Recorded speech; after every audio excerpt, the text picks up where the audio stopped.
A new dam project, the world's biggest, and in China's hands, it will serve as a weapon. Up in the Himalayas, something massive is in the works. China wants to reshape one of the most remote regions on Earth. At over 10,000 feet above sea level, plans are ongoing to build a giant dam. Not in a valley, nor a city, but the wild, roaring Yarlung Tsangpo River. It's also known downstream as the Brahmaputra, and it's a super important source of water in India and Bangladesh. So why here? Why now?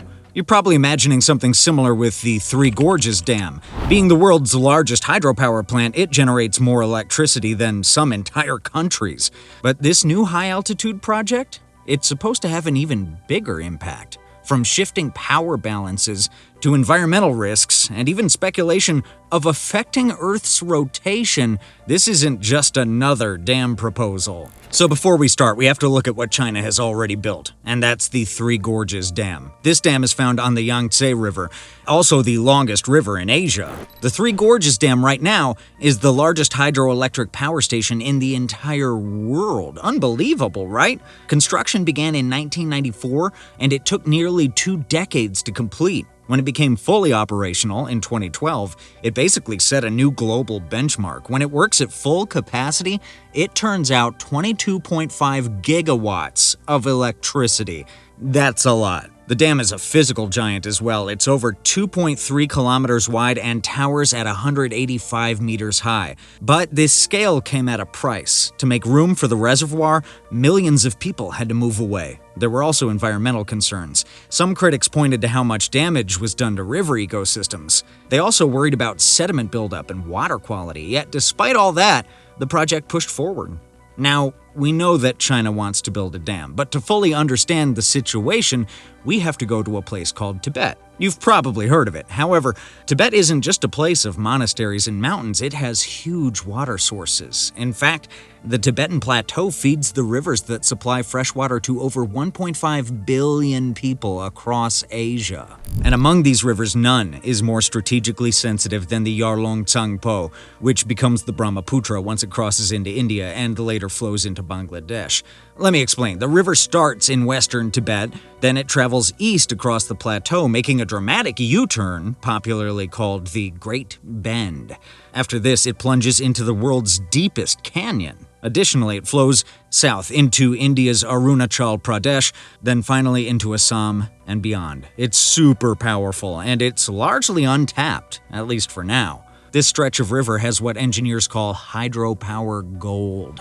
The elevation drop in the Great Bend is massive, more than 2,000 meters in just a few dozen kilometers. That kind of drop is extremely rare and valuable for generating electricity. It's no wonder China sees it as the ideal spot for the next great hydropower project.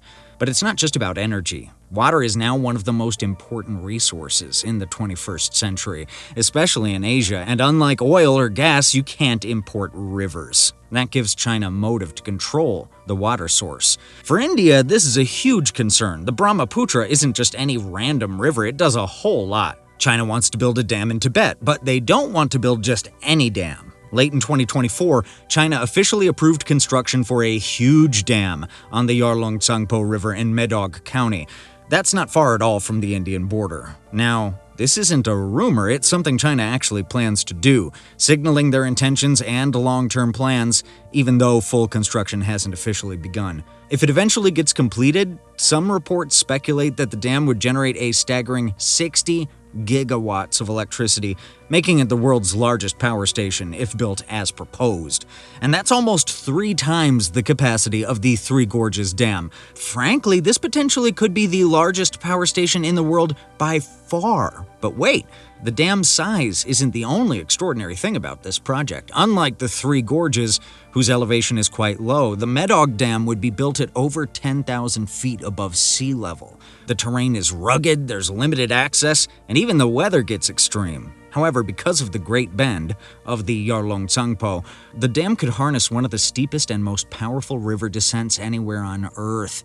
Engineers think that this elevation drop gives the site unmatched hydropower potential. On the flip side, it also makes it extremely challenging to build and maintain. Then there are the environmental and seismic concerns. The eastern Himalayas are one of the world's most seismically active regions, so yeah, trying to build something massive out there, honestly, it's a pretty big gamble. It's not just about the dam itself, it could mess with people's lives and ecosystems, both upstream and downstream. And then there's the fact that this place is packed with wildlife. Some of the species found in the forests around the Great Bend, like the Medog wren babbler bird and Medog mountain lizard, aren't found anywhere else. Scientists and activists have been sounding the alarm, saying a huge dam like this could seriously mess things up, maybe in ways you can't undo. Still, even with all these concerns, it looks like the plan is going ahead. Chinese state media and energy officials have been saying it'll start in phases sometime soon.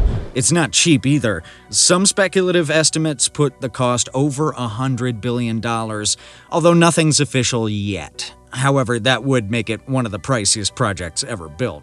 But wait, why go through all this trouble? The reason is more than what is on the surface. It's not just about electricity, it's about power and regional control. This dam is part of China's plan to get independent energy, as well as reduce carbon emissions and also project influence across South and Southeast Asia.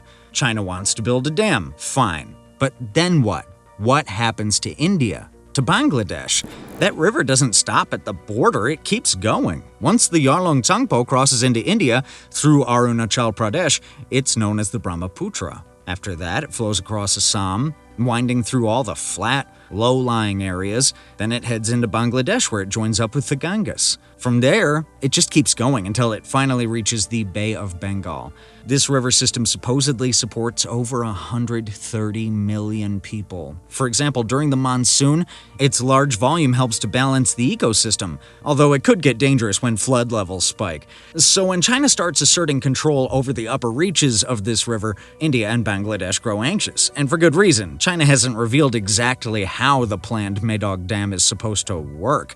Will it be a storage dam or a run-of-the-river dam? These technical details matter, but China hasn't released them to the public. When upstream countries control key river resources, it potentially shifts how things work in the region. In this scenario, China gains the ability to regulate when and how much water gets to India. And that's not all. Bangladesh has even less leverage. Countries downstream rely on both India and China to keep the river flowing the way it always has. But here's the thing, there aren't any official deals in place with either one. Not over the Brahmaputra, anyway. And between China and India, same story. They don't have any real treaty to manage rivers they both use. India and China do have signed memorandums of understanding to share hydrological data on certain rivers like the Brahmaputra. However, these are not formal water-sharing treaties, and they don't include legally binding provisions for how the water is allocated or managed. So when China moves ahead with a huge dam like this, it kind of feels like they're just doing what's best for them, and everyone else has to deal with it. For now, India and Bangladesh watch carefully. Remember what I mentioned before about the dam affecting Earth's rotation? It truly sounds like science fiction. A dam that affects the Earth's rotation? It sounds crazy. But surprisingly, it's true. Let's start with the basics. Earth's rotation is determined by the distribution of its mass. When lots of large stuff shifts around on the planet from things like earthquakes, glacier melting, or, yes, massive dam construction, that distribution changes ever so slightly. This isn't a new theory. When China built the Three Gorges Dam, scientists noted that the massive reservoir had a slight effect on Earth's rotation. According to NASA and geophysicists, the dam caused the Earth's moment of inertia to change just enough to shorten the length of a day by 0.06 microseconds. It also caused a shift in the planet's axis by about 2 centimeters. However, these changes are tiny. No one on Earth actually felt them, but they were there. So how does that relate to this new dam? Well, assuming China goes ahead with the Medog project, and if it becomes as large as projected, it could shift Earth's mass in a similar way, or even slightly more. However, it's essential to note that the overall impact on the world's rotation would be tiny, but it speaks volumes symbolically. Now, China having the opportunity to control rivers that stem from the Tibetan Plateau is a major advantage geopolitically. Tibet is often called Asia's water tower. And there's a reason for that. It feeds 10 of the continent's major rivers, supplying fresh water to over 1 billion people across so many countries like India, Bangladesh, Nepal, Myanmar, Thailand, Laos, Vietnam, and Cambodia. China sits upstream of all of them. This geographic position gives Beijing a kind of silent leverage. While it rarely talks about using water as a political tool, the potential is always there. When you control the headwaters, you control the flow, timing, and volume of water that reaches other nations. In a region where water stress is growing, that's powerful. So the Medog Dam isn't just an engineering challenge, it's also part of a broader strategy to secure an energy future for China. Additionally, it kind of promises to reduce the country's dependence on oil and also increase its influence over regional resources. Technically, the Medog Dam is a domestic project. Still, the impact won't be limited to China. Countries downstream can't help but feel uneasy. Their water security starts to depend more and more on decisions made in Beijing. India, in particular, is watching closely. There's growing unease in New Delhi, and projects like this one are only adding to long-standing tensions. India has been ramping up its own hydropower efforts along the Brahmaputra, partly to meet energy needs, but also to avoid falling too far behind in a race that's as much about strategy as it is about electricity. India responded by accelerating dam construction in Arunachal Pradesh, a region administered by India, but claimed by China, which adds more tension to the issue. Some officials even suggested building a chain of dams of their own, hoping to counterbalance the effects of China's projects upstream. But the reality on the ground is complicated. The terrain here is incredibly challenging. Also, building anything in this part of the world costs a lot. And way downstream, there's Bangladesh, more or less stuck in the middle. It doesn't really get a say in what happens up north, but it still feels the effects. Less water, weird weather, changes in farming seasons, and all of that hits local communities hard. Water is starting to feel less like a resource and more like a tool. Control it, and you don't just gain energy, you gain influence. That's what makes China's high-altitude dam project far more than a domestic development plan. It's a move in a long-term game of regional power, one that's unfolding across the rivers, borders, and politics of Asia. Mega dams often promise progress, clean energy, development, national pride. This part of the world isn't easy to build in. The land is tough, and getting materials up here costs a lot. But it's not just about logistics. There's also a lot of political tension, and the environment is really sensitive. India is trying to respond, but the truth is China is moving fast. Building a massive concrete wall here would change that, likely forever. Big dams don't just stop water. They change how a river lives and moves. When you block the flow, the sediment that's supposed to travel downstream gets stuck behind the wall. That stuff matters. Without it, the banks erode faster and the soil loses nutrients. Over time, that makes it harder to grow things. Fish are hit too. Many species need to move with the river to breed, feed, or just survive. If their routes are blocked, some can't adapt. They either vanish or decline fast. And it's not just about the animals. People downstream feel it too. Farmers end up with weaker soil and smaller harvests, and in some places that means less income, less food, and more struggle. In the case of the Medog Dam, there are added risks. This region is right in the middle of the Himalayan seismic belt. That alone makes building a massive dam here a serious risk. Earthquakes are part of the area's history, and they happen quite often. If a structure like this falls apart in an earthquake, the flooding wouldn't just hit the nearby area, it could tear through valleys and lowlands far downstream, putting a lot of lives in danger. On top of that, the climate is changing pretty fast. Glaciers are shrinking, rain patterns get more weird, and the weather overall is harder to predict. As those glaciers melt, they leave unstable lakes, and some of them burst without much warning. If that happened near the dam, all that water could pour in fast and overload the structure, or worse. Put all that together, earthquakes, melting glaciers, unpredictable weather, and you've got a project sitting in a very fragile landscape. These aren't just what-ifs. Also, massive dams may alter local microclimates like humidity and rainfall patterns. Building a big, man-made lake does more than change how a place looks. It can throw off the local climate, too. Adding that much water to a region could change the air, shift rainfall, even if the effects are modest and localized, especially for people in low-lying areas who count on regular water flow to farm and survive. And there's the people living near the site. Indigenous groups and Tibetan villagers have been there for generations.